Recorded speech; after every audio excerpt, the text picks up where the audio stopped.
আমি প্রথম এসআইআর নিয়ে ভিডিও তৈরি করেছিলাম বলে অনেকে অনেক কথা বলেছিল। দেখলেন তো? এই এসআইআর এর মাধ্যমেই কিন্তু ১,০০,০০,০০০ ভুয়ো ভোটার বাদ চলে গেছে। হেনস্থা নিয়ে ভিডিও করেছিলাম। সেখানেও কিছু চাটারা, কিছু কাটারা মানে নানান রকম বক্তব্য করেছে। আর ওরা তো বক্তব্য করবেই। কারণ ও তো রোহিঙ্গা, জঙ্গি, বহিরাগত। ওদের তো বাপ ঠাকুরদার ভোটার লিস্টে নাম নেই, থাকবে না। ওদেরকে বাদ দেওয়ার জন্যই তো এসআর করা হয়েছে। ওরা তো এবার মানুষের ভিডিওর কমেন্টে গিয়ে গালি দেবেই। বলছে আমরা হেনস্থা হয়েছি, আমরা অত্যাচারিত হয়েছি, আমাদের নাম নেই, আমাদের বারবার ডাকা হয়েছে। আরে একটা লোকের যদি ৩০০ জনের যদি বাবা একজনই হয়, তাদেরকে ডাকবে না এসআরে? তো কাকে ডাকবে? তাকে তো ডাকবে। এই জন্যই তো এসআরটা করা হয়েছে, এই ভুয়ো লোকগুলোকে বেছে বের করার জন্য। দেখুন ১,০০,০০,০০০ লোক বেরিয়েছে, ১,০০,০০,০০০।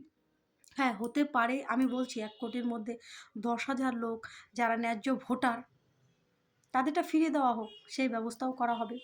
কিন্তু এই যে বাকি লোকগুলো, ভুয়ো ভোটারগুলো, এই রাজ্যের থেকে এ রাজ্যে খেয়ে রাজ্যের শাসন ক্ষমতা কে চালাবে, কিভাবে চালাবে, যে দায়িত্ব গুরু দায়িত্বগুলো পালন করত, তারা আমাদের ন্যায্য অধিকার থেকে আমাদেরকেই বঞ্চিত করত, তারা কি করে বেরোলো এই এসআইআর এর মাধ্যমে?